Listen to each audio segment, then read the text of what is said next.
Well, welcome everyone, and hello to our virtual Humanities Institute at Stony Brook Talks. I am Adrián Pérez Melgoza. I'm the director of the Institute, and I am delighted to offer the warmest welcome today, and of course to welcome especially today's speaker, Professor Bernard Harcourt, who comes to us from Columbia University. And we're really excited about this event and also about the many events we still have in storage for you throughout the remaining of the semester. And I would like just to, before we go into today's talk, to briefly just highlight a few of our Let's turn our attention to today's event now.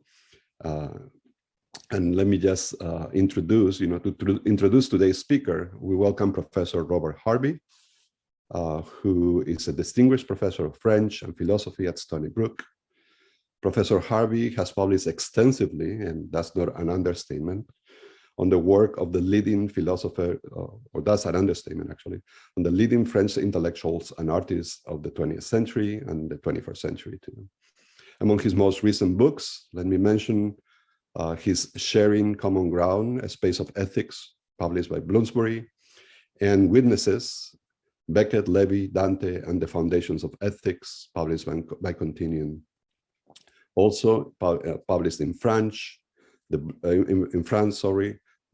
book L'Exception à la Règle, which is a critical examination of the U.S. Patriot Act, which still is the law of the land here. And we hope that it was just a temporary thing, but it has become entrenched in our system. He's a major co-editor of the complete works of Marguerite Duras, and has been a program director at the Collège International de Philosophie de Paris in Paris. Professor Harvey is currently completing a book on semantic prevention entitled Scare Quotes, and will be forthcoming from Bloomsbury in the near future. Look for it. On a different and more close to us note, Professor Harvey is also a dear friend of the Institute and of myself.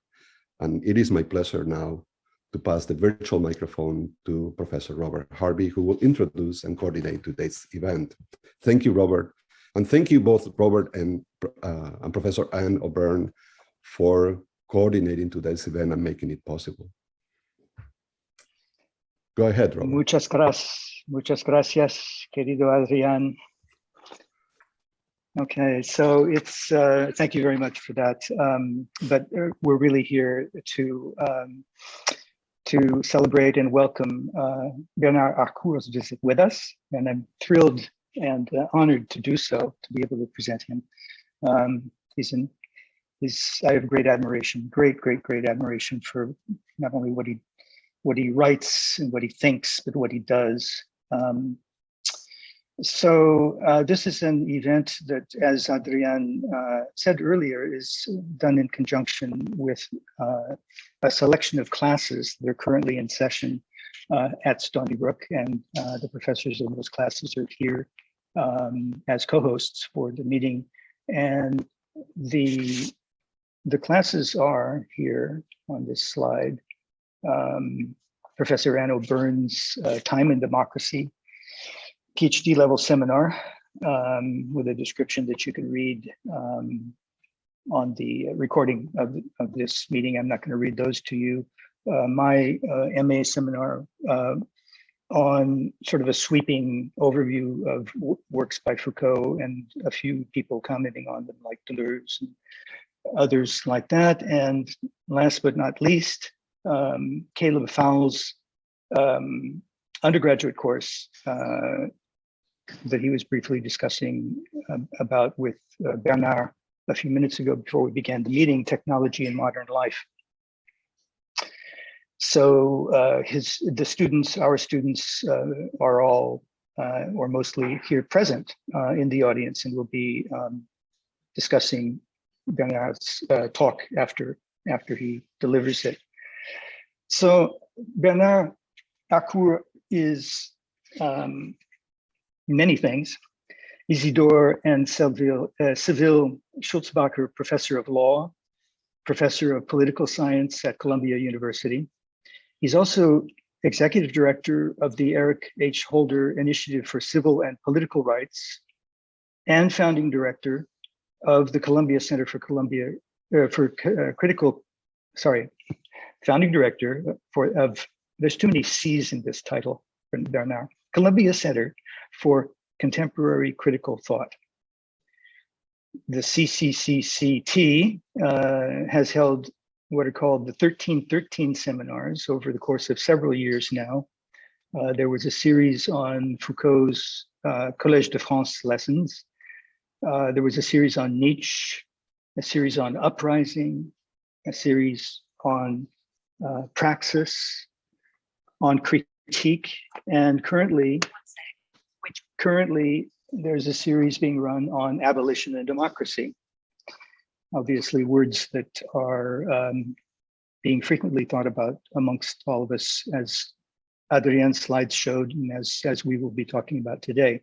Earlier this year, it was announced that Columbia University is being awarded a $5 million Mellon Foundation grant for a program that Bernard is the co-organizer of, entitled Racial Justice and Abolition Democracy. Bernard's scholarship, and that's the announcement of that. Bernard's scholarship intersects social and political theory, the sociology of punishment, and penal law and procedure. He's an indefatigable thinker and activist, and he's also a litigator who represents condemned individuals. In 2019, Bernard Harcourt was awarded the New York City Bar Association's Norman J. Redlich Capital Defense Distinguished Service Award for his work on behalf of individuals on death row. As you can see from this slide, he's authored several books, including The Counter-Revolution in 2018, an extremely powerful expose that I recommend to everybody, which is on, as its subtitle goes, How Our Government Went to War Against Its Own Citizens. His study of desire and disobedience in the digital age, entitled Exposed, appeared in 2015. And of course, in vital relation to today's lecture and lesson, Bernard Harcourt has published extensive research on or of Michel Foucault. He edited 2 volumes of Foucault's Collège de France lessons. I think I've reversed the chronological order of them here. I think the Penal Theories and Institutions came first. That was 1971, 1972 school year, I think, academic year. And then the Punitive Society, which is more well-known in the English-speaking world, I think. That was 72, 73, both leading up to, obviously, the elaboration of Discipline and Punish. But of immediate pertinence to today's lecture, Harcourt edited and prefaced Discipline and Punish itself for the prestigious Pléiade edition of Foucault's major works. And finally, just as Donald J. Trump was about ready to refuse to get himself voted out of office, Bernard's vastly ambitious Critique and Praxis appeared. I think it was late last summer. In this, as the subtitle goes, Critical Philosophy of Illusions, Values, and Action, Harcourt undertakes, and here I borrow his words, a reconstructed critical praxis theory for the 21st century. It is an urgent and sometimes urgently personal call for thinking activists the world over to forge critique and praxis into an alloy for social and political change. Harcourt's purpose couldn't be more clear. These are his own words. Contemporary critical thinkers and practitioners are disarmed before the crises that have come in wave after wave. There is no time to wait and see. It is time now to exit the epistemological detour and return critical philosophy to its mission, which is to change the world. So, to pass the baton now, the mic to Bernard, I'd just like everyone to join me in welcoming Bernard Harcourt as he brings us towards a critical praxis of equality and justice. Bernard, welcome. Thank you, Robert. Thank you so much. That was much too generous an introduction, but I am deeply grateful and touched. And thank you Professor Robert Harvey, Professor Anne O'Byrne, and Caleb Fowl. Thank you, Adrian Perez Melgosa, and also Adrian Unger behind the scenes for this invitation and for being here and for thinking with me. I deeply appreciate it. Now, there is a linear story of how I got from Foucault's Discipline and Punish to what I call critical praxis theory. I generally resist linear stories, but given that this one begins really with the inversion that Foucault himself operated in the punitive society and in Discipline and Punish, it feels appropriate to begin there. Before I do, just a quick word to frame my intervention today, and to frame it insofar as I've been invited to discuss relationships, potential relationships to Foucault's writings and engagements. Let me just say that three things. Foucault's method, his approach, his way of seeing the world and thinking through its problems remain, for me, prescient today. Even if his specific analyses are somewhat outdated, insofar as they were appropriately so presentist when he was writing. He was speaking about his moment, his times. And so his analyses are, in some sense, necessarily dated. And I would say as well that his praxis engagements, in my view, as I'll argue today, were from my own personal taste, insufficient. Okay, but what I would like to show today, and so this is the thesis perhaps, is that despite the passage of time, which means, of course, that we no longer live in a predominantly disciplinary society, I think Foucault remains a crucial interlocutor. For me, certainly, but for many of us, I think, to understand our present.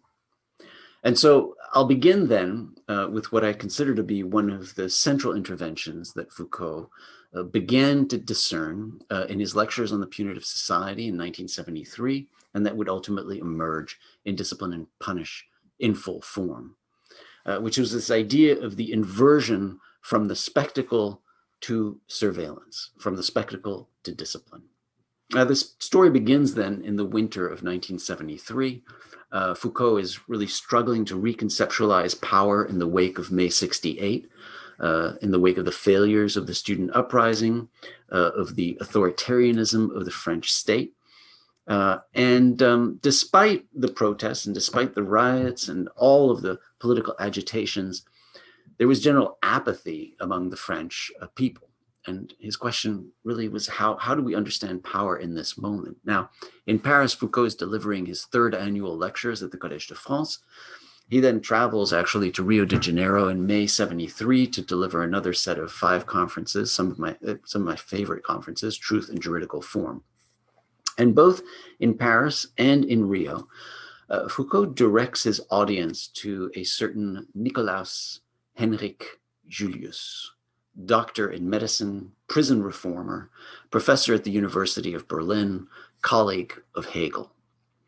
This man, Foucault says, this man named Julius, who I highly recommend that you read and who delivered for several years in Berlin a course on prisons, is an extraordinary personality who had at times, he writes, an almost Hegelian wisp, un souffle presque hegelien.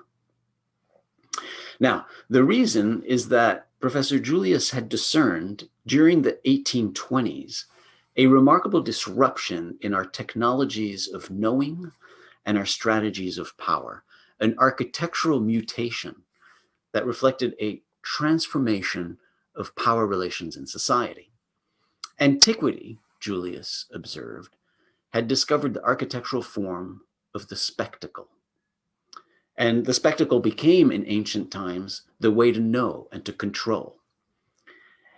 In his lectures in 1827, his lectures on prisons, Julius gave this passage. It's a key passage for Foucault, and of course it was a key passage for Julius. Let me just shoot it up on the screen. Here we go. And this is Julius writing, Julius in his own lectures in the prison from 1831. He says, "It is a fact worthy of the highest interest, not only in the history of architecture, but in that of the human mind in general, that in the earliest times, not only in classical antiquity, but even in the Orient, the genius mind conceived and then pleased itself to decorate with all the treasures of human magnificence, buildings that were designed to make accessible to a large multitude of men the spectacle and inspection of a small number of objects, such as in temples, theaters, amphitheaters, where they would watch the blood of humans and animals flow."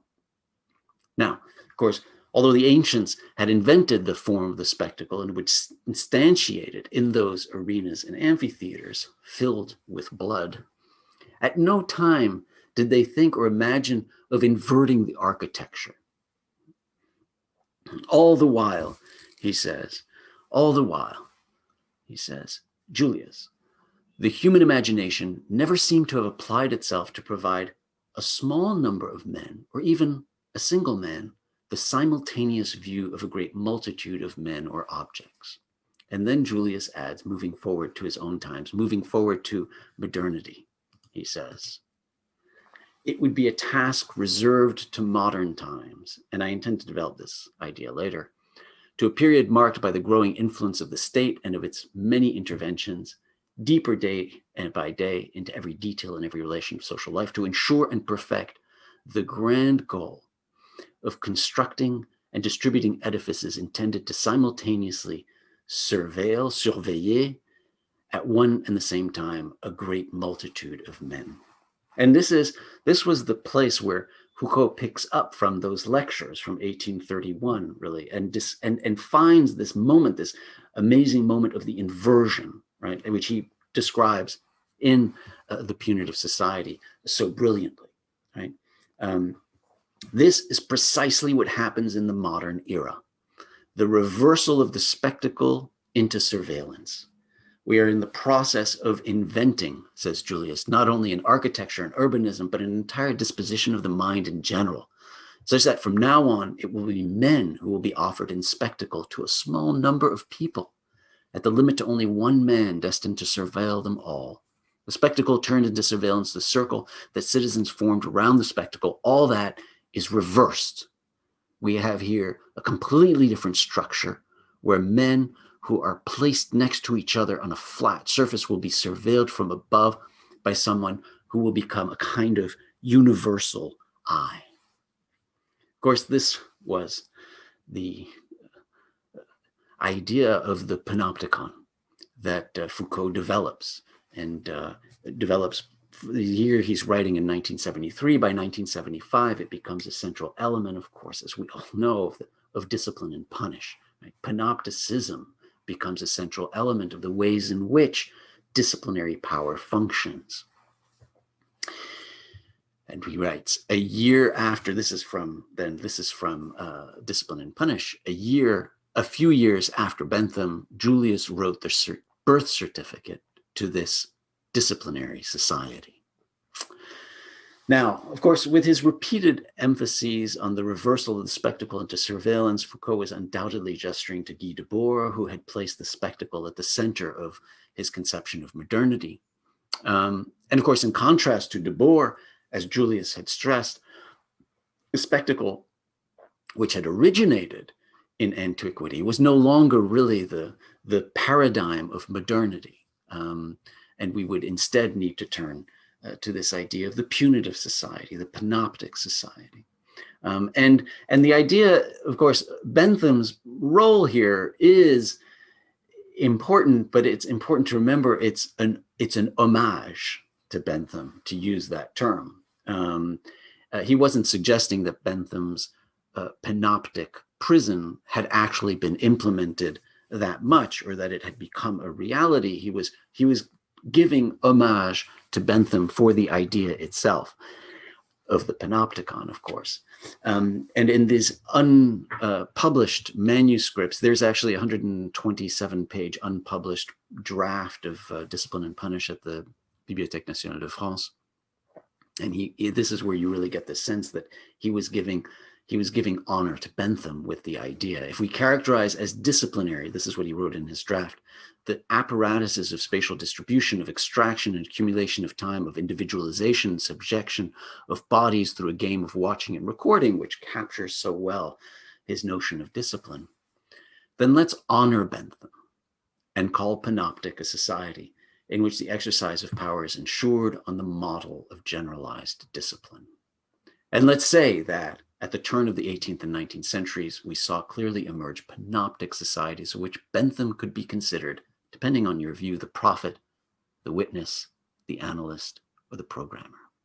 Let's honor Bentham. So, of course, Foucault gives that title to the society, which he had earlier called the punitive society. And he declares this in the published version: "We are much less Greeks than we believe.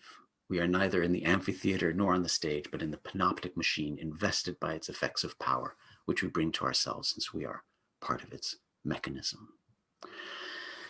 Now, of course, you're all very, very familiar with this. This has been, this has been with us, and this has been an important part of our understanding of modernity for many years now. And after editing the book of the Pléiade, I can stop sharing my screen for a moment. After editing the book for the Pléiade and returning to that inversion, I felt that it no longer described adequately our current relations of power in the digital age.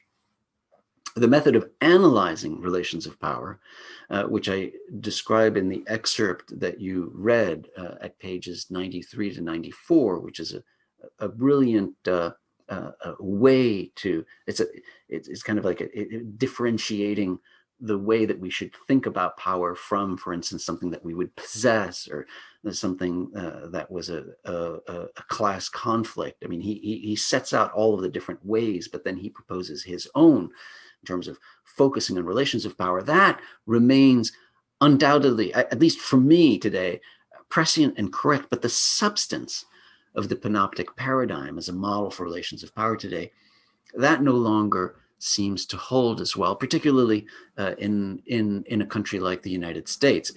19th century France, which is, of course, where Discipline and Punish ends, right? Everyone needs to remember Discipline and Punish was a book that ends in 1840. Nevertheless, those models of power influenced the 20th century. Anyone who went to a French lycée experiences it when they read that book. Less so, perhaps, in other cultures. It was a book written about France. Less so in other cultures like the United States, but certainly less so today, where panopticism continues to play a role, but much less so. Foucault himself, of course, had already moved away from panopticism and from disciplinary power by the late 1970s, offering instead pastoral forms of power, as we know well: security, territory, population in 78, or the birth of biopolitics in 79. He had already moved towards notions of biopower, which you're familiar with, notions of governmentality, notions of softer forms of the administration in relations of power. But I would say that even those didn't adequately capture the relations of power in the digital age. And I know, Caleb, that's the topic of your seminar course this term on technology and modern life. And the point here is that really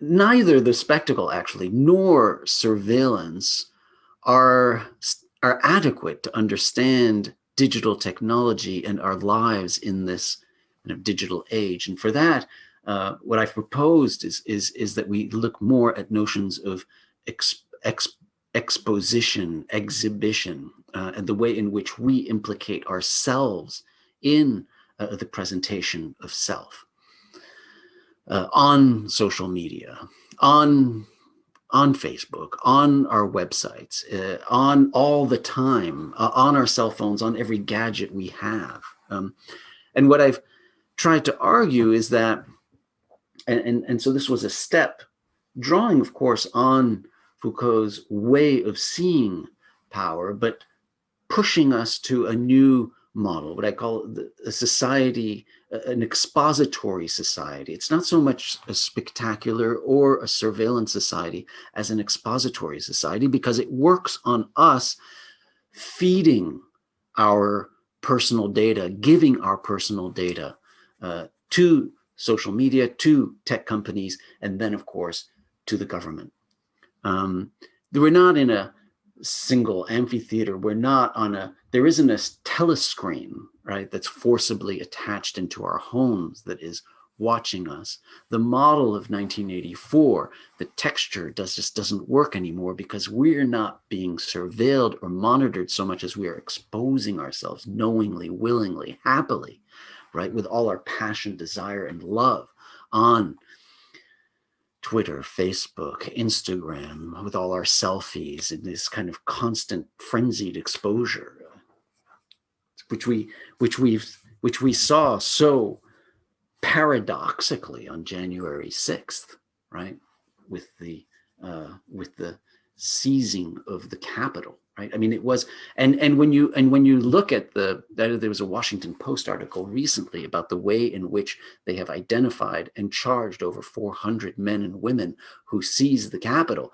It was from all of their Facebook posts and live streams and tweets and texts and parlors, and where they're saying, "Oh, I'm not going to get caught," LOL, right? I mean, it's just, bam.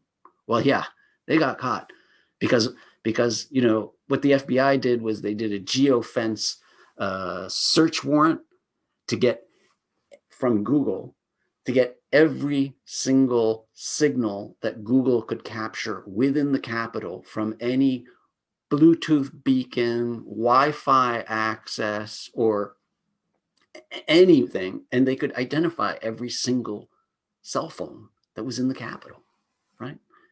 And they got the contents too. And it's a world of exposure. We do this willingly, lovingly. I mean, we almost addicted to our devices, and we present ourselves. It's no longer the case, right, that we are being forcibly watched by Big Brother, right? We don't have a telescreen in the room. We have a smart TV, which we love and which records what we say. So we need a different model of power, but it's only in understanding relations of power in the way that Foucault pivoted us in modernity away from a sovereigntist notion of power that dominated modern political theory, that we were able to get there. There was an inkling of this, and here's the passage, Caleb, that you're going to like and your students are going to like. Hold on. There was one passage where, and I'll get you the site, it's in the Die en Écrit. It was from an interview in 1968 in Die en Écrit. Oh, actually, do I have it right here? Hold on.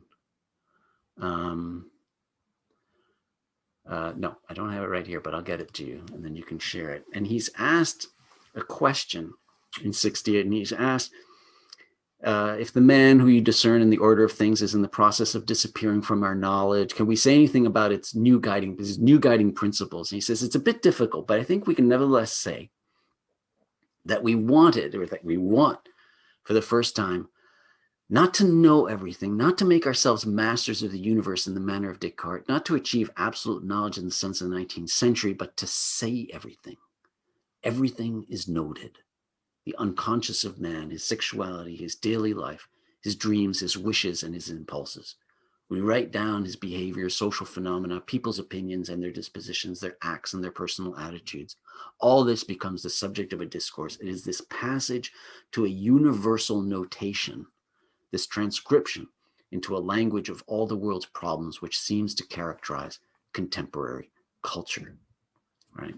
And it's that idea of universal notation Everything is noted, right? The unconscious of man, daily life, dreams, wishes, impulses. It's almost, that is the digital age, it seems to me, though, of course, Foucault had never lived in the digital age and never used a computer. Now, so really my thinking evolved from this model in Discipline and Punish to an expository society, but eventually that too led me to rethink the expository society itself as just one prong of what I call the counter-revolution. Right? As these digital technologies develop, in a way, they increasingly feed into a security regime of policing and militarized interventions, drone warfare, NYPD surveillance, digital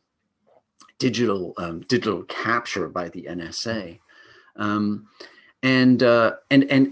it turns out that actually this total awareness that is achieved as we share all of our lives and our GPS and all of our personal information on social media, and every search we do, every email we send, which is captured, and every attachment in an email is captured and read. Every search, everything we read, etc. It's all of that. This total information, I realize, is actually just one piece of a new politics of how we govern ourselves at home and abroad, and that has to do with what I argue is a counterinsurgency paradigm of governing. You want to get the total information about a population. This was developed in Algeria. It was developed in Vietnam by the imperial forces, by the colonial forces, the colonial countries, Malaya as well. You want to get total information about a population in order to divide out the small active minority from the mass of passive masses, right? And you want to be able to distinguish that active revolutionary minority, and then of course be a counterforce to that. I mean, that vision depends on having all of the information. It depends on knowing everything about everyone. It depends on an expository society. And it has led, I would argue, in this country, very much to a form of governing through counterinsurgency paradigm. Let me just to very summarize here. This is a quick summary, and we can talk about it later. But there are three pieces to a counterinsurgency paradigm of governing. One is total information awareness, and that's achieved by the expository society. The second is to eradicate that minority. That's achieved either through drone strikes or indefinite detention at Guantanamo, extreme forms of torture, and other things. And then, of course, pacifying, right? Winning the hearts and minds, which was what Vietnam was all about, winning the hearts and minds of the passive majority, which you do through fear of drones, militarized policing, digital distractions, cash payouts in Afghanistan and Iraq for sure. Right. Those are the ways in which we govern abroad. It's when the United States went to Iraq and Afghanistan, they returned to a model of counterinsurgency warfare.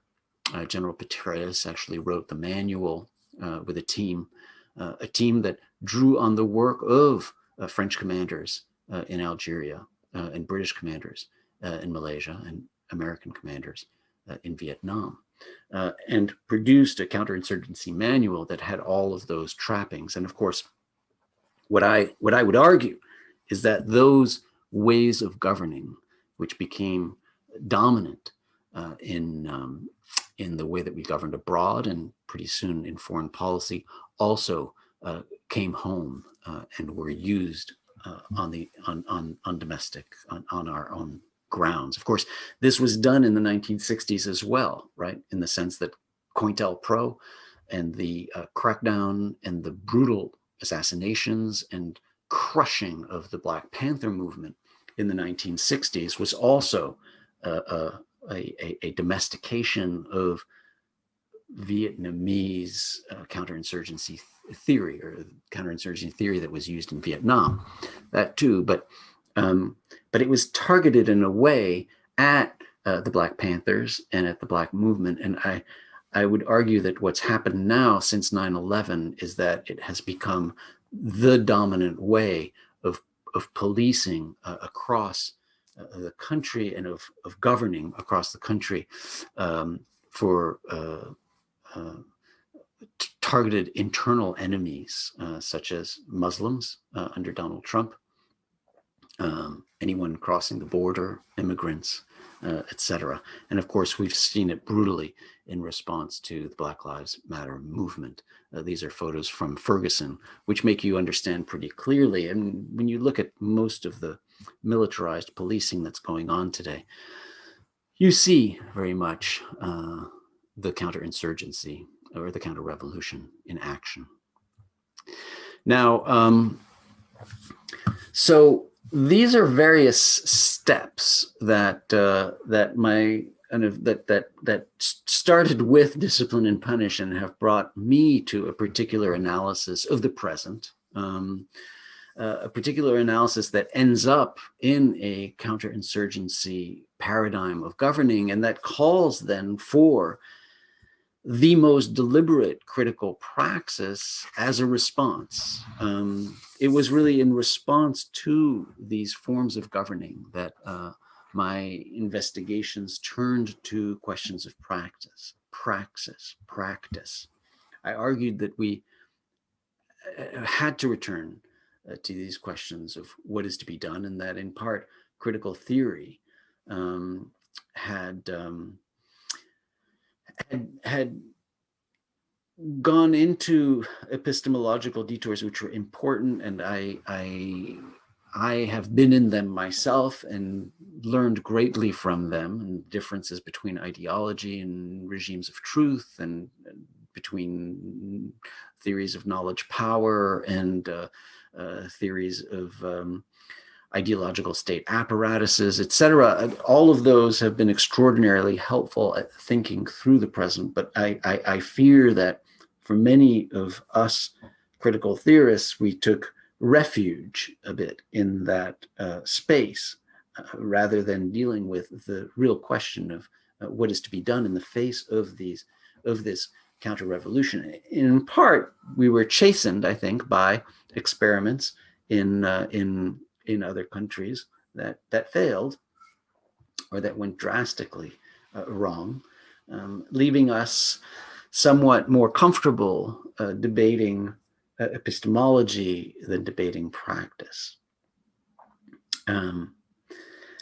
So it was to those ideas of, what is to be done that I turned, and that ultimately, gradually, through post-colonial critiques and others, that I turned back onto myself.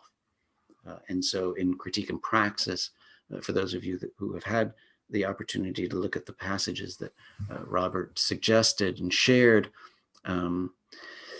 I turn from those epistemological debates to the more praxis-oriented questions. But in the process of turning towards praxis, through a lot of critique of my own self and critical theory, I turned away from the question, what is to be done, and simply back to the question of what more I can do. And that is the way that the book is framed. It acquires, as a result, a bit of a auto-reflexive element, particularly in terms of practice. But the question that I ultimately ask is not what should others do, or what should be done in an abstract sense, but what more I can do today in this situation to address and to confront the counter-revolution that we are seeing. Now,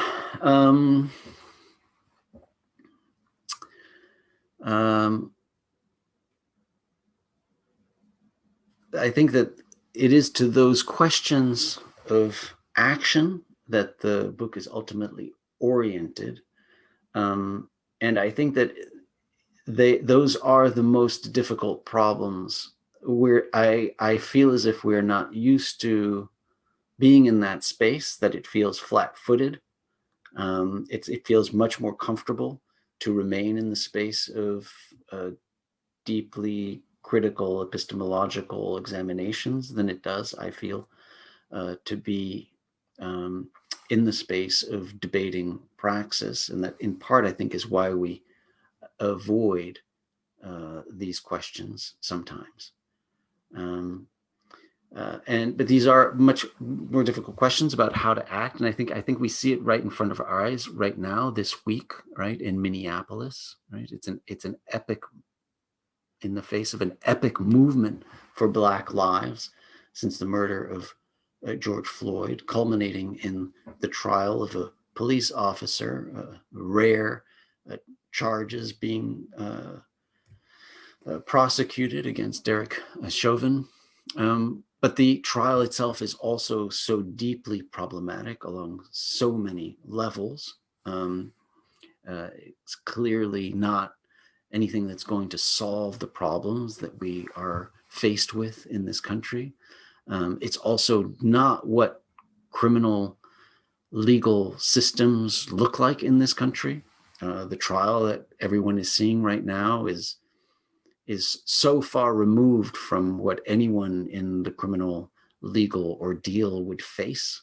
95% of people plead guilty in courtrooms where they have had approximately 1 minute or less conversation with a public defender. They're pleading often en masse, all raising their chained hands to swear and plead guilty. I mean, it's just the reality of what the criminal legal ordeal is like in this country with the televised trial that's going on right now is completely detached from reality. And of course, even while we're struggling with this and dealing with all of the different ways in which we are thinking about the trial itself, another police shooting in Minneapolis on Sunday happens with the fatal shooting of Dante Wright. And the question, of course, what is to be done, seems to be at the forefront of all of these matters. I would say we have a sufficient grasp of how power circulates in this country. I don't think that we need another elaborate critique of crisis. I think we really do need to turn to the question of critical praxis. All right, now let me just address 4 points that flow from all of this in relationship then to Foucault and his work. The title of our program today is in part, or at least the text speaks about how Foucault's discipline and punish can inform points made about equality and justice. Equality and justice. So the first point I wanted to make is that I would argue that Foucault was not particularly strong on equality. First of all, Foucault leaves it to us and to our own devices when it comes to values to begin with, okay? But even though he does that and does not, it is not making normative value arguments in his work, they of course they become transparent. One can feel them. But I'm not sure that I would place equality at the top of Foucault's own normative hierarchy. And I would say it's not so much equality for Foucault as it is resistance to forms of domination, to forms of oppression, to forms of subjugation.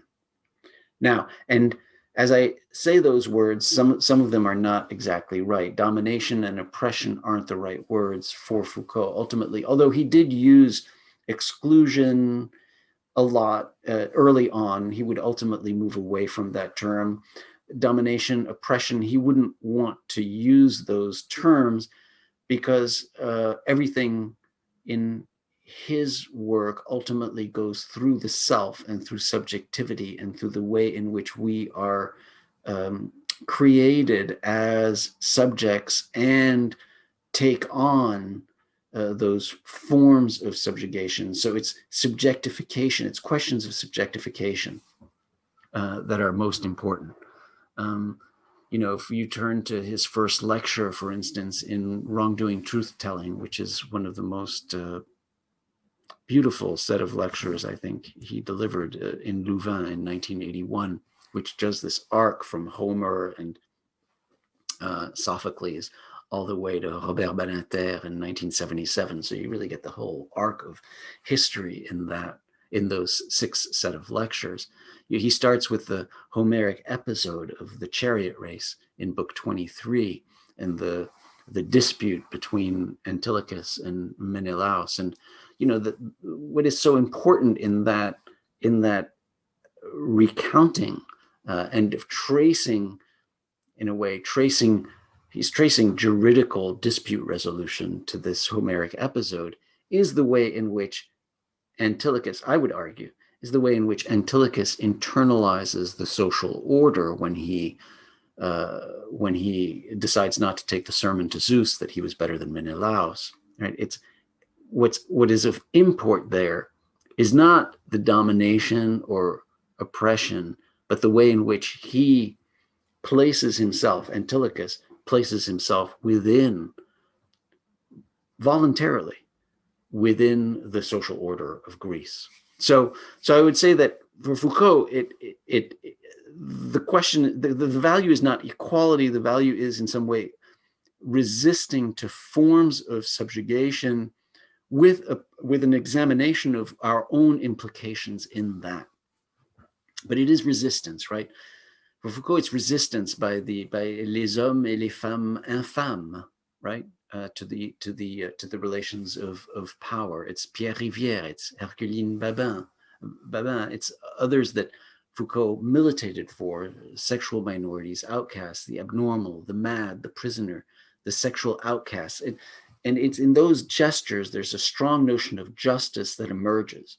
Something close to, but not really about equality, but it is a resistance to the asymmetries that inflict trauma, the trauma of discipline, for instance.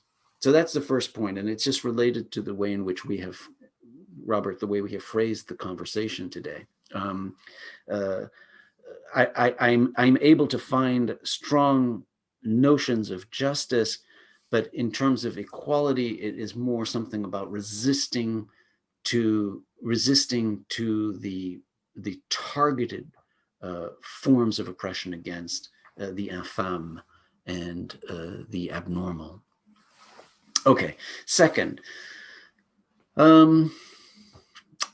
So what this means, of course, is that in terms of a theory of values, a critical theory of values, I think we might need to look somewhere else for issues of equality and solidarity. And social justice. In this sense, we might want to hold on to Foucault's theoretical models and his approaches, but in the same way in which kind of his theorization of power remains, at least I would argue, fully a perfect interlocutor for us today, but disciplinary power might not be at play as much.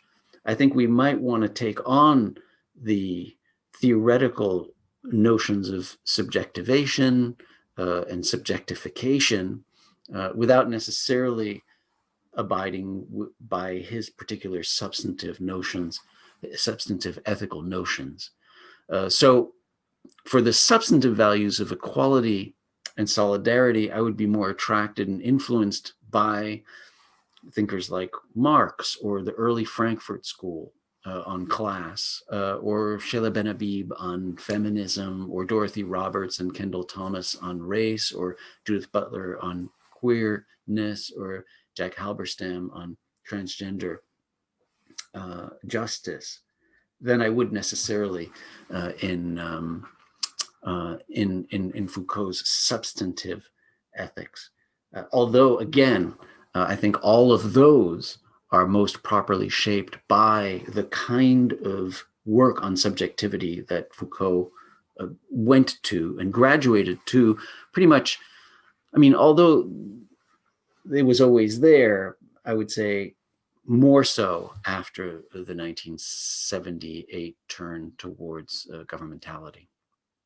Okay, the third thing I would say is in my own relationship to Foucault in terms of praxis, I would say that critical praxis may not have been his forte. Now, and here again, I would make the same distinction between a model to think through and what he himself might have done.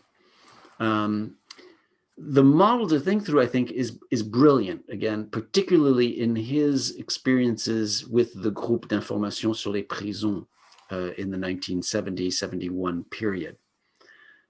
That and his experience with the GIP, as it's called, the Prison Informations Group, is to me formative. The way that he was actually able to blend theory and praxis there is utterly remarkable during that small period. It was in response to the Pompidou mass arrests of Maoists and Gauche Prolétaire in 69-70, resulting in the fact that there were about 200-300 Maoists who were in prison in France and who started to rebel and started to bring about prison riots in France. And Foucault was asked by his partner Daniel Defer, by Daniel Rancière, and a few others to conduct a popular tribunal on the model of Sartre's popular tribunal up in Lens, where they were having a proper tribunal against the mining industry. And invited to do that, he and I discussed this in Critique and Praxis at pages 439 to 445, if you're interested. I actually think it's one of the most fascinating relationships between theory and praxis that we have in front of us. And so I talk about that around 439. But instead of having a popular tribunal, he basically says, yes, okay, I'll do this, and we'll do that. We'll do something. We're gonna do something, but it's not going to be a popular tribunal.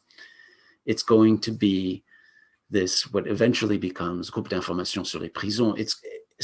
And the Groupe d'Information sur les Prisons was utterly shaped by discourse analysis. It was all about making the voice of the prisoners heard.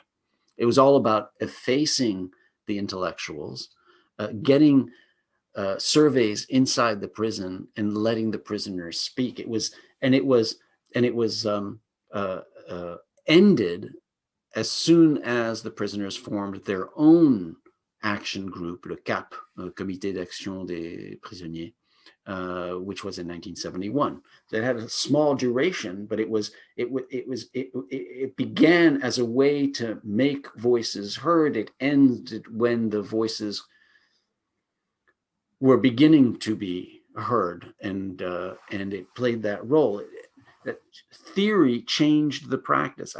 There's a fascinating way in which there was an interaction such that discourse analysis actually shapes the GIP. At the same time, the praxis itself and the GIP changes theory. And you get that very clearly in Discipline and Punish. Discipline and Punish, he says, I've learned most of this not from books, but from the prison riots, he says, right?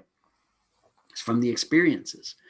The notion of the productivity of the prison. He walks out of Attica actually it was 1970.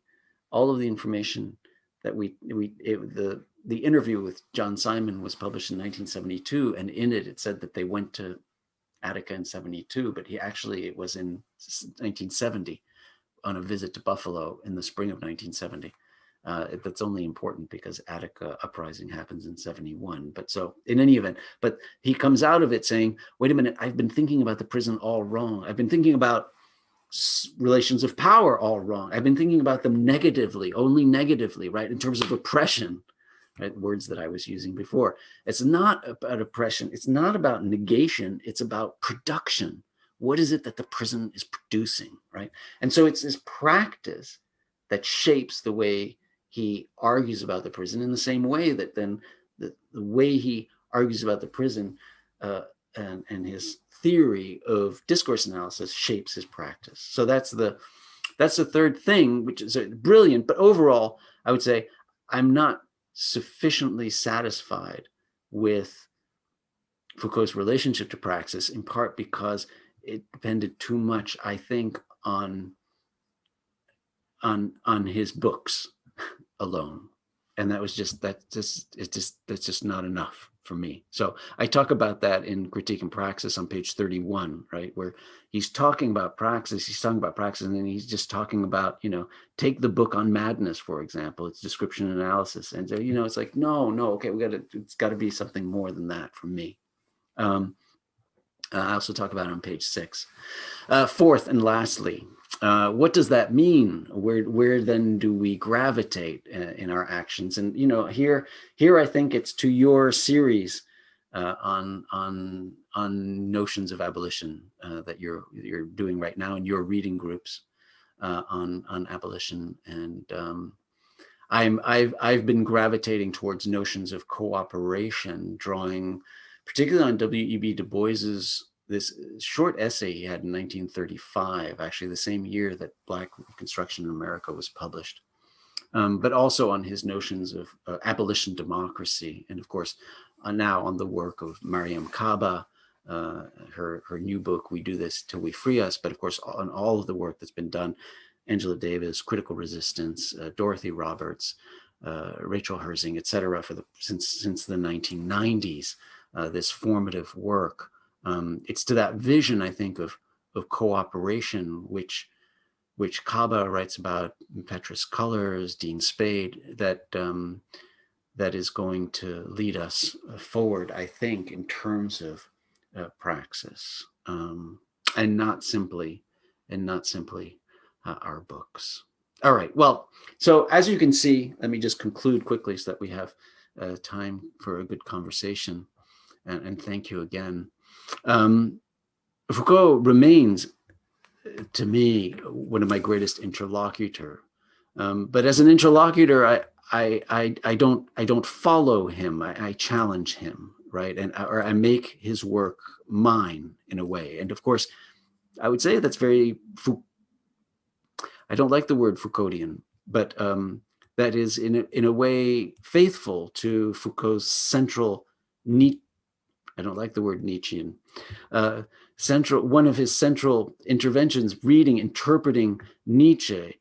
I don't like the idea of influence, actually. I don't like IAN words, because if you actually believe in infinite interpretation, which is central to my interpretation of Foucault, which is central to my interpretation of Nietzsche, which is central to this passage, from Nietzsche, Marx, Freud, right? There is never, this is Foucault writing, there is never, if you like, an interpretandum that is not already interpretans, so that it is as much a relationship of violence as of elucidation that is established in interpretation. If you really believe that, right, which I do, then one reads and one is not simply following someone like Foucault, but engaging as an interlocutor, challenging, reinterpreting all the time. And that's why, for me at least, his thought remains one that I most appreciate struggling against. Thank you for listening, and I'm looking forward to our conversation. Thank you, Robert. Wonderful,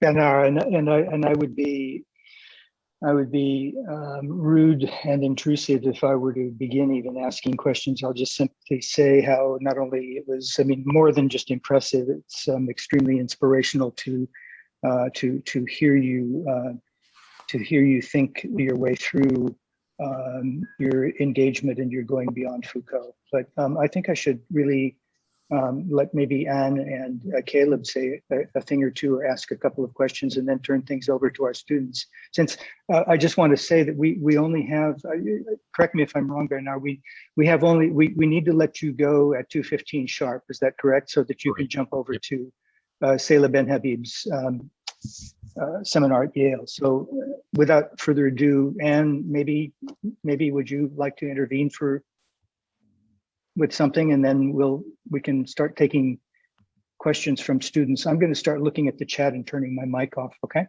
go ahead. Thank you so much, Robert. Thanks so much, Bernard.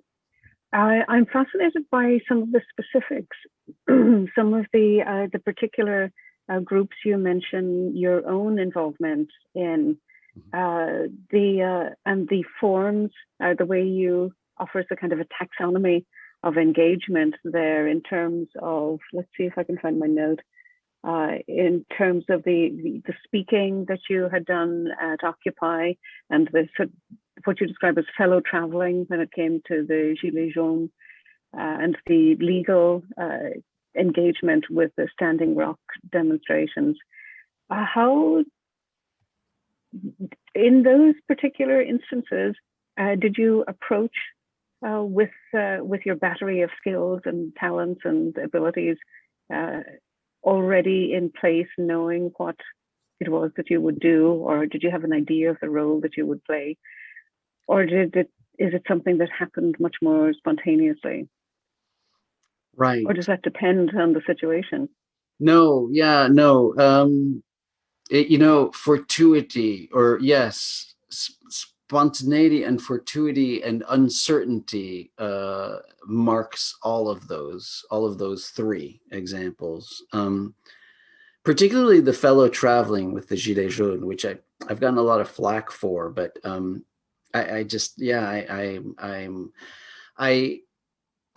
was very much taken by the Gilets jaunes movement, and also by the odd problems with the Gilets jaunes movement, and it kind of this uncertainty of where it was coming from exactly, what it represented politically, how it was inflected. Yeah. It didn't fit any of our expectations, did it? No, it surely didn't. It really didn't. And I'll have to say that I began as a researcher. I mean, that was how as a researcher of praxis, in a sense. I mean, as someone who is constantly now trying to figure out these questions of praxis, and going to the Saturday acts in order to try and understand who was there and how I could interpret what was being said. And I ended up taking that position of being, a fellow traveler, or reviving this ridiculed position that Sartre had taken with the Communist Party, right? Because I actually felt like there are moments, I think, when one can be productively a fellow traveler. In other words, not endorse everything about it, but yet position yourself in such a way as you could possibly be helpful in the way in which it ultimately is understood, or something. And that was the position that I took at the time. Although, as I discuss, I was challenged from a lot of different perspectives, but particularly challenged by this young philosopher who was like, well, how are you gonna help inflect its meaning if you're not wearing a yellow vest, right? But that was those speaking at Occupy was more, there was this notion of a public university. It was going to be, there was this notion that Occupy would have as a component of it, a public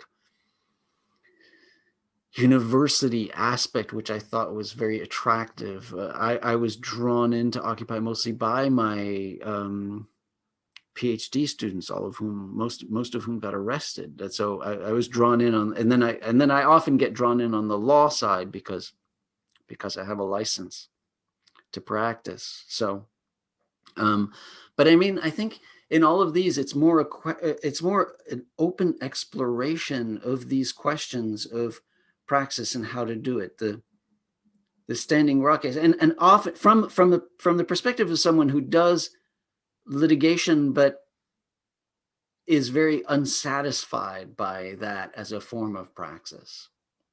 Unsatisfied civil litigation in the context of Standing Rock, for instance, it takes years to get very little, not very far.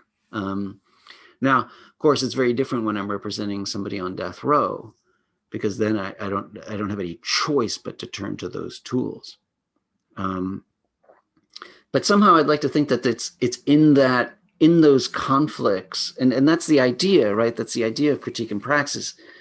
I use the analogy of the large collider, which I'm also told is actually in physics. I just saw an article that it actually, well, I don't know, it might not be the best example to use if you know something about physics, apparently.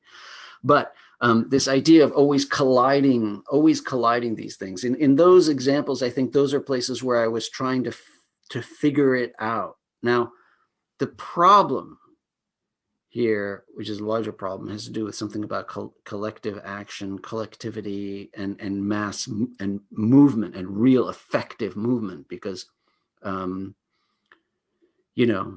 of these interventions feel sufficiently connected to movements that are going to transform society, which is another problem. Although, yeah. So let me leave that there for now. But thanks. Yeah.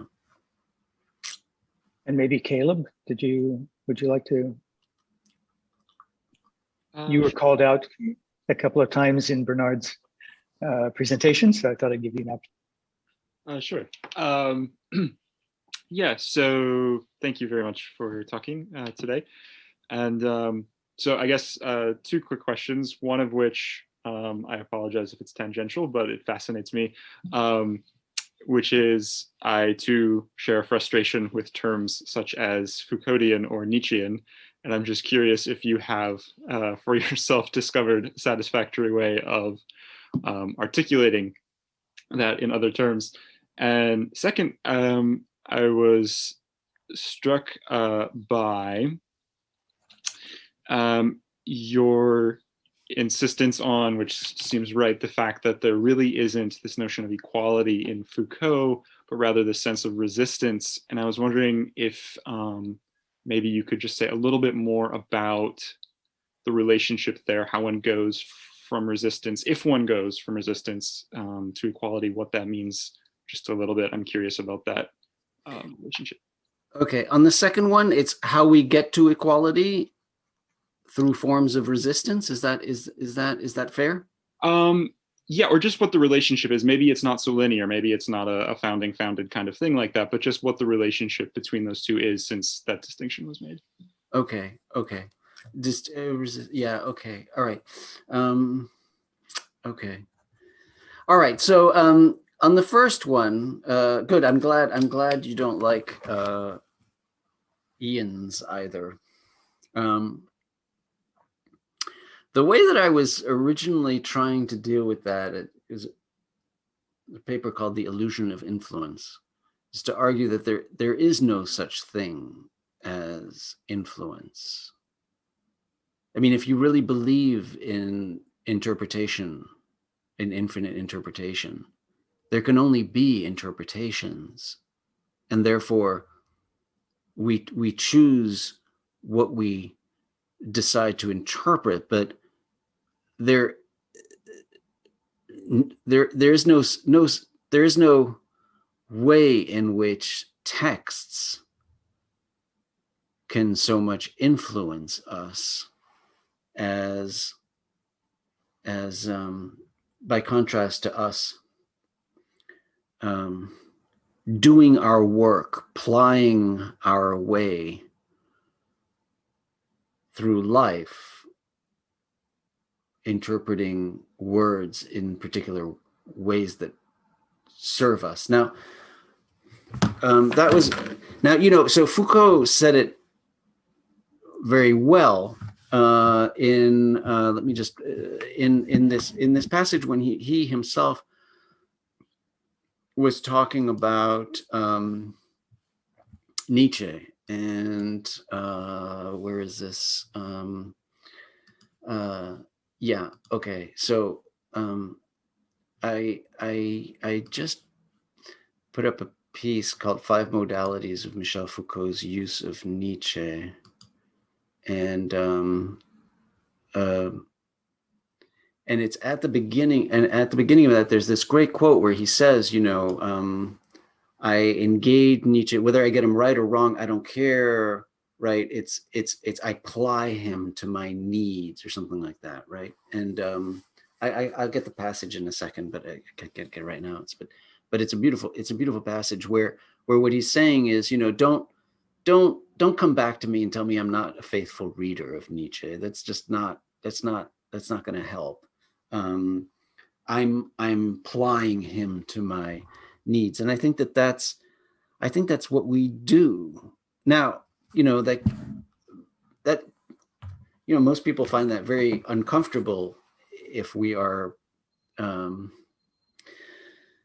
when we're being honest about it. Most people will find it very uncomfortable, because then they'll say, well, you're doing anything you want. You're reading Nietzsche any way you want. I mean, what's that? I mean, are there no limits? But I have no doubt that that's what we do. I have no doubt that claiming that there are limits is not doing anything else than proposing particular interpretation. So that's where it is. That's what I would say on that. Bernard, I was just going to just interrupt and just say that Foucault, and oddly enough Sartre as well, with whom he didn't get along, are two thinkers who themselves were not even faithful to themselves, and so by not being faithful to themselves, they also were inviting us to not be faithful necessarily with them, doing the same thing, a similar thing to what Foucault was doing with Nietzsche. Sorry, I just wanted to Yeah, I think that's entirely right. Yeah, that's entirely right. Not faithful to themselves in the sense that, well, in a way, okay, so but the notion of faithful to self makes no sense.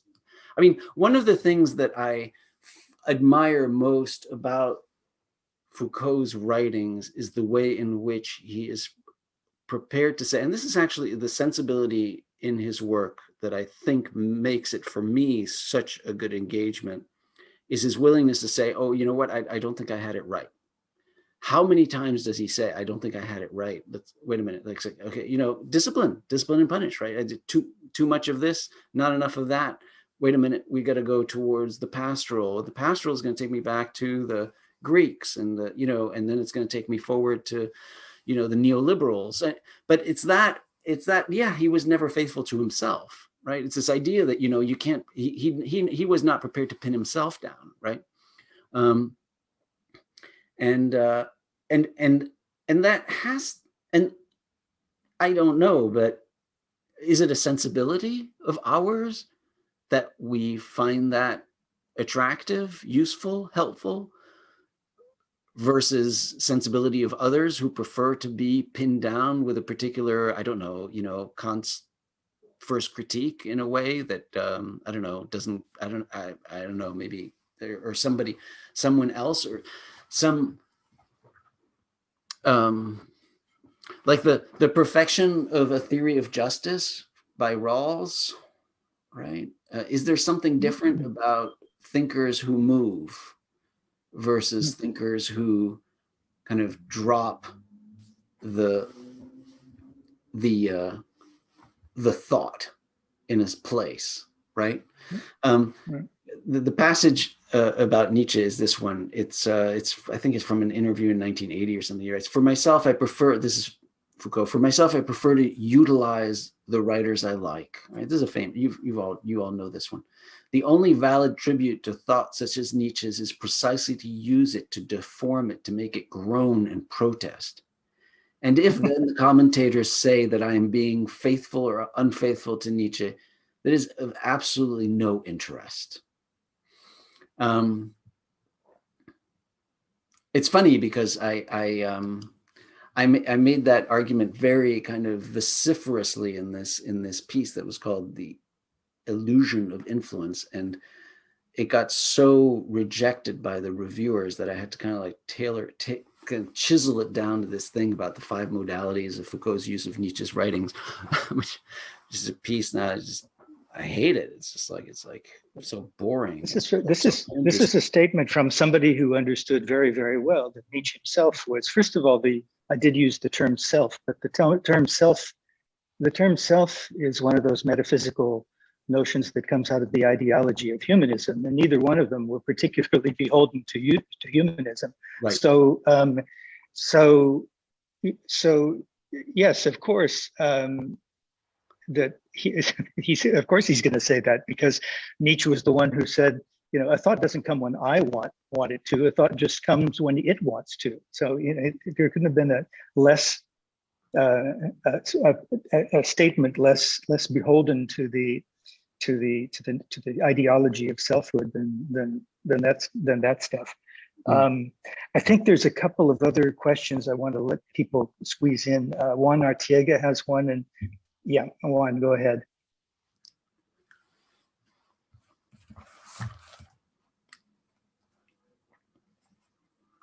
Oh, maybe does one, sorry, Adrian, can you give Juan permission to unmute himself? Or can you unmute him? Yeah, now I'm not muted. Thank you, Robert. Thank you, Professor Harcourt, for your talk.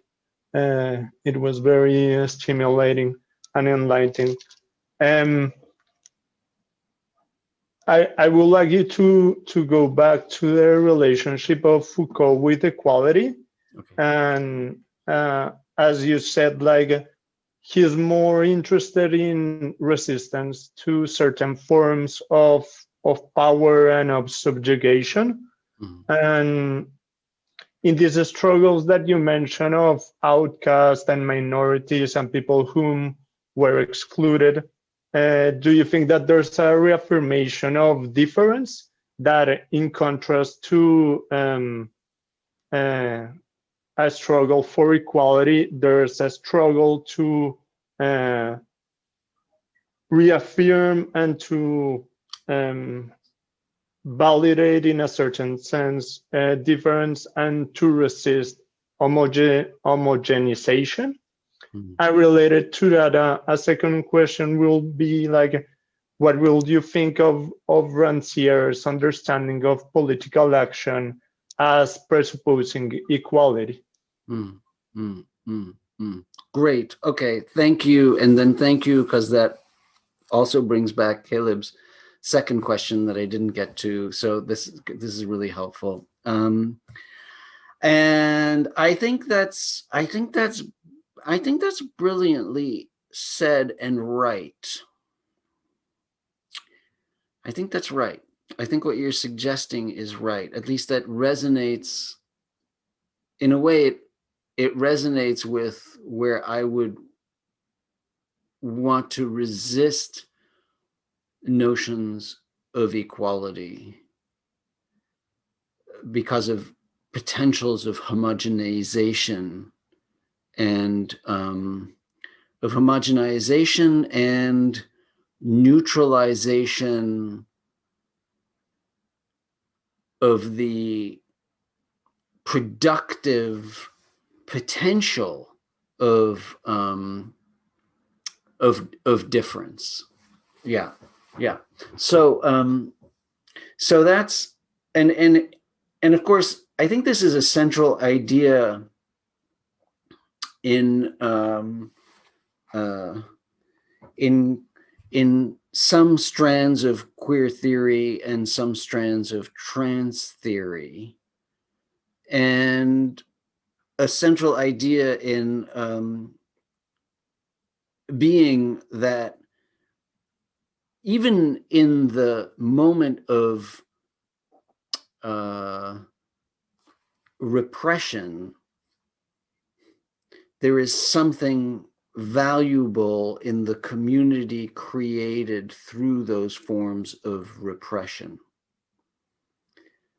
And that if one were to create a total equality and similarity, so maybe this is, difference in repetition or something. I mean, if we go towards non-differentiality as a model of equality, then we're losing a lot, and I think that's right.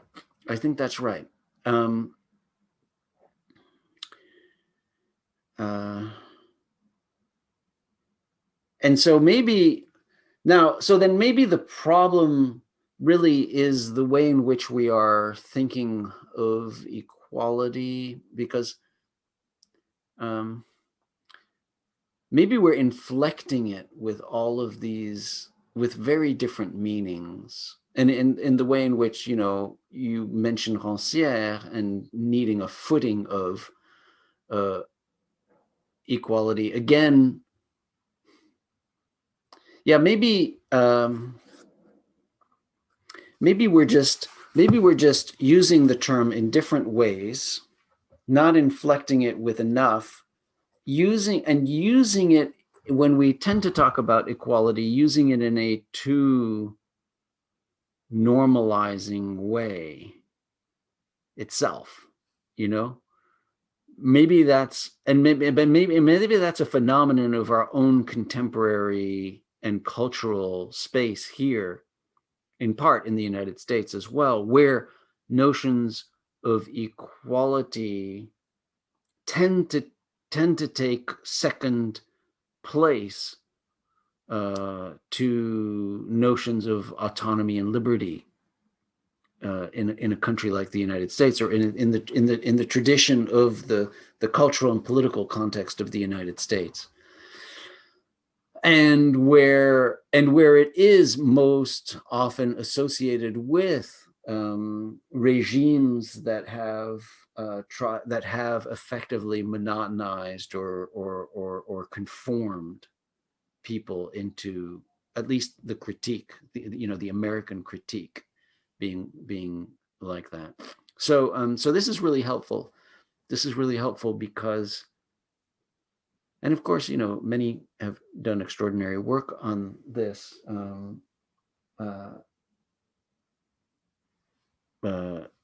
Iris Young, Linda Zerilli, and others on the relationship, the questions of difference in the context of thinking about equality. Yeah. But I think that's really helpful, and maybe that does begin to address Caleb's question as well about the relationship between resistance and equality. I think that's great. That's really helpful. At least that helps me think through this a lot. So thank you. Yeah. We only have about 8 more minutes before Professor Harcourt needs to leave. So if there are students who are not going to be able to join my seminar later and who would like to ask a question, this would be the time to do it. I think one thing, while I'm waiting to see if there's anybody, and you check too, Anne, if you have students appearing in the chat, that I'll just say while we're waiting for a couple of seconds, is that maybe when we reconvene, Bernard, if we can, and I have a couple of people in the seminar who want to ask you questions, but they've graciously waited until we reconvene, so that the people who are present can ask.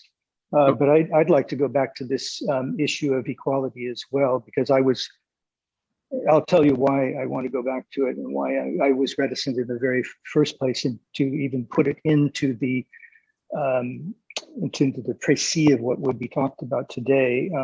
And it does have to do with two very central things. And one is your theory of the expository society, which is really what everything turned around in your talk today. Really, that's the sort of keystone of all of this, is your move from, and I'll talk about why I want to say it in regard to that, and equality and the expository society, and equality and the issue of the Gilets jaunes thing, which I also lived through, but maybe in a different way, getting chided by an infinite number of progressive intellectuals in France for my support for the Gilets jaunes as well.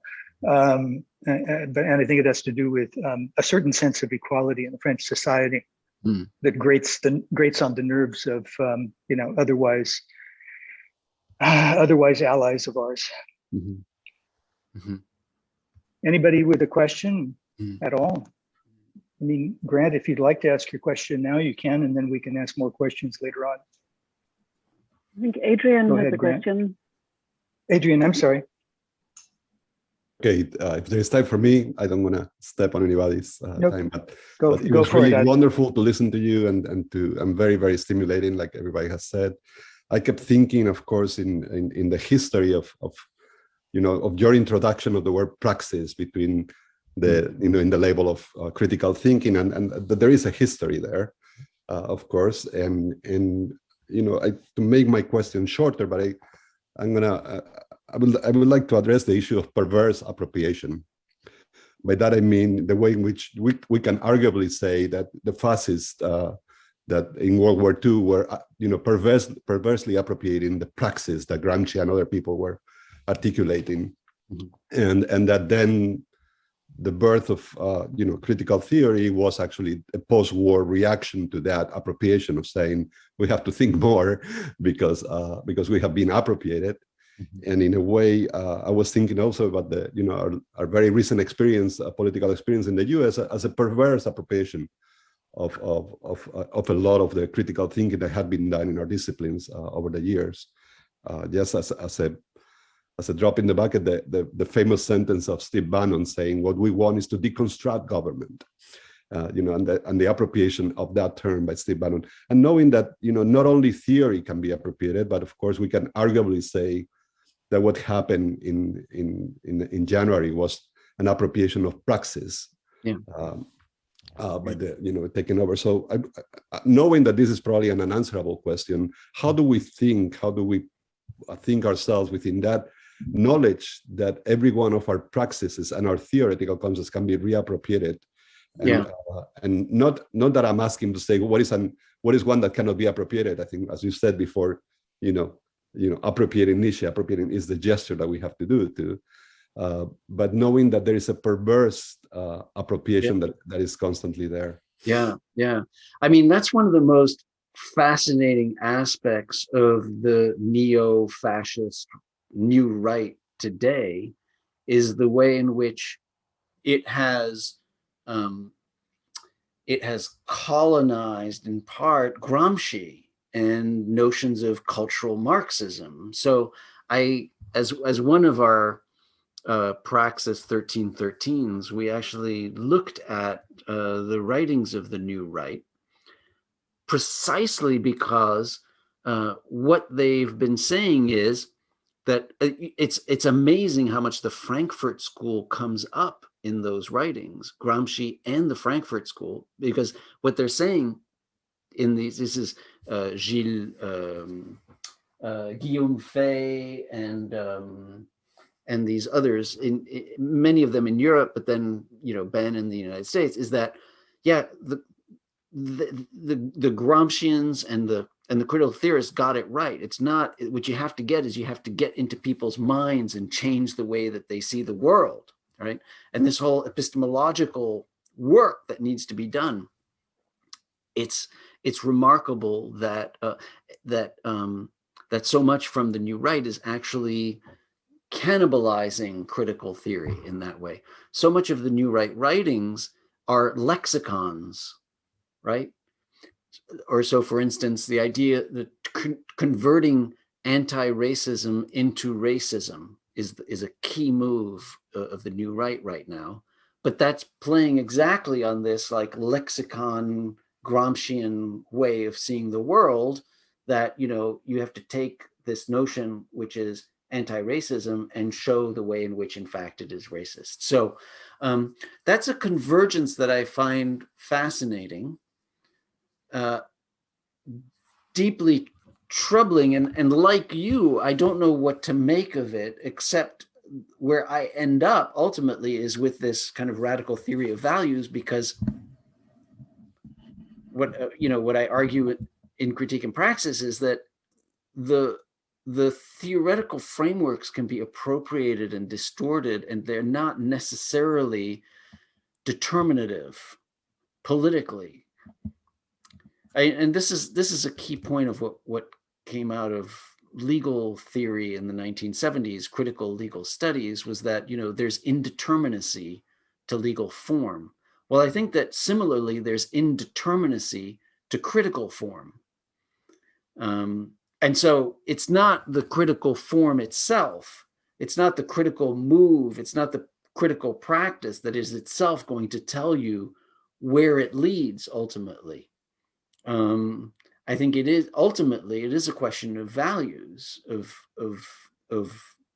choosing, staying, exposing one's values. Where they come from, I say, well, they should come from a critical tradition, since that's where I find my resources. But I think that exactly what you're suggesting is entirely right. That we've seen this reappropriation. What it means is that the critical theoretical framework itself is not determinative, and instead we need to, in some way, have a separate theory of values. It raises problems with Nietzsche, but maybe we'll get to those later. Yeah. Bernard, we have 30 seconds before 2:15. You want to dash at 2:15? You don't want to take one more question or not? I don't want to force your hand, though. I think I'll dash, and then I'll come back to the seminar. Wonderful. That's wonderful. Everybody really thank Bernard and let him go. And I mean, this was just fantastic, Bernard. Unbelievable. And thank you so much for fantastic hosting Adrian at the Humanities Center. Thank you so much.